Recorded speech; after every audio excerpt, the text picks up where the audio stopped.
एक व्यक्ति जिसके पास धन दौलत की कोई कमी नहीं है, उसके साथ जीवन काटने वाली पत्नी और राम लक्ष्मण जैसे दो बच्चे भी हैं, उसके पास सब कुछ है। फिर एक दिन उस व्यक्ति के मन में भगवान को पाने की लालसा जगी। उसने सोचा कि मैंने बहुत सारा धन कमा लिया, अब कभी भी धन की कमी नहीं आएगी, पर मेरे पास ईश्वर नहीं है, मुझे ईश्वर के दर्शन करने हैं। उस व्यक्ति ने ईश्वर की खोज करने की ठान ली। फिर उसने कई सारे मंदिरों और धर्म स्थानों का निर्माण करवाया, पर उसे ईश्वर के दर्शन नहीं हुए। फिर उसने दान पुण्य करना शुरू किया।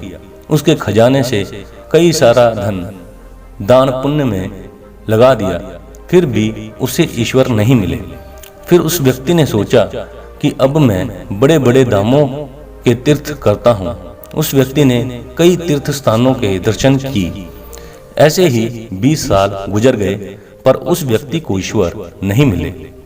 भगवान को पाने की कोशिश करते करते वो इंसान थक गया और आखिरकार वो एक दिन महात्मा बुद्ध के पास गया और कहने लगा कि महात्मा, मैं 20 साल से ईश्वर को खोज रहा हूँ, पर मुझे ईश्वर कहीं भी नहीं मिले। क्या आप मुझे ईश्वर पाने का कोई मार्ग दिखा सकते हैं?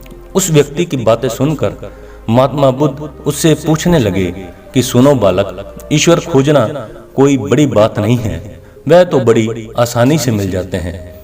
अच्छा, तुम ये बताओ कि ईश्वर को खोजने के लिए तुमने क्या किया और कहां-कहां खोजा है?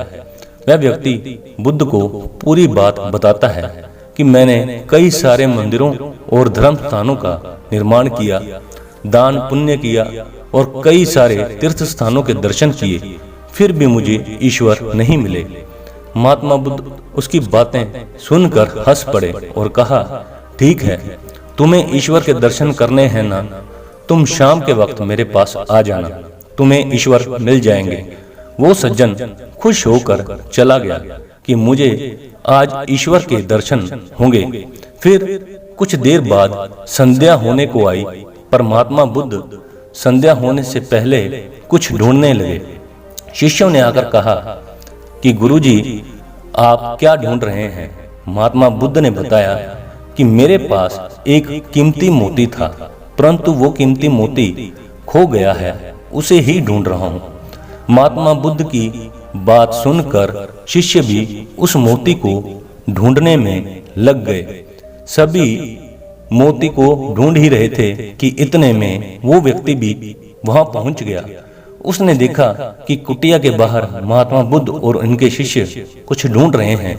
उस व्यक्ति ने बुद्ध के पास जाकर पूछा कि गुरुजी, आप सब क्या ढूंढ रहे हो? महात्मा बुद्ध ने बताया कि मेरा कीमती मोती खो गया है, उसे ही ढूंढ रहे हैं। ये सुनकर वो व्यक्ति भी उस खोए हुए मोती को पूरी लगन से ढूंढने लगा। ढूंढते ढूंढते रात होने को आई, पर मोती नहीं मिला। वह व्यक्ति परेशान हो गया। फिर महात्मा बुद्ध से पूछा, गुरुजी, आपने आखिरी बार मोती को कहाँ देखा था? ठीक से याद कीजिए।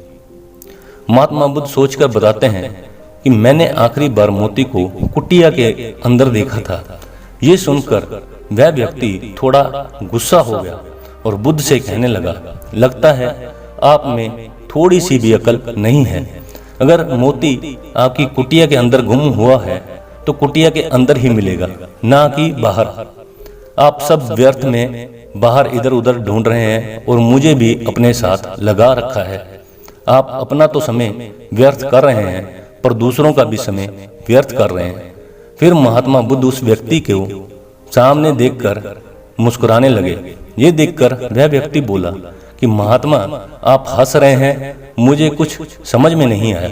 महात्मा बुद्ध बोले, वत्स, मैं तुम्हें यहाँ बुलाकर यही तो समझाना चाहता था कि जिस ईश्वर को तुम 20 सालों से बिना सोचे इधर उधर ढूंढ रहे हो, उसे तुमने कभी अपने अंदर की कुटिया में खोजा ही नहीं।